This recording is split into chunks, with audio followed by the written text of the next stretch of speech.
So this week we get to talk about fractions.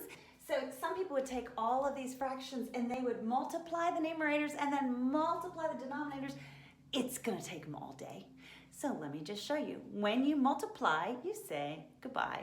So you find out what is common. So I can look and say that 3 goes into 9, 3 goes into 3 one time, into 9 3 times. I know that 5 goes into both 50 and 35. So 5 goes into 50 10 times, and 5 goes into 35 7 times. See how I'm saying goodbye? I'm saying goodbye.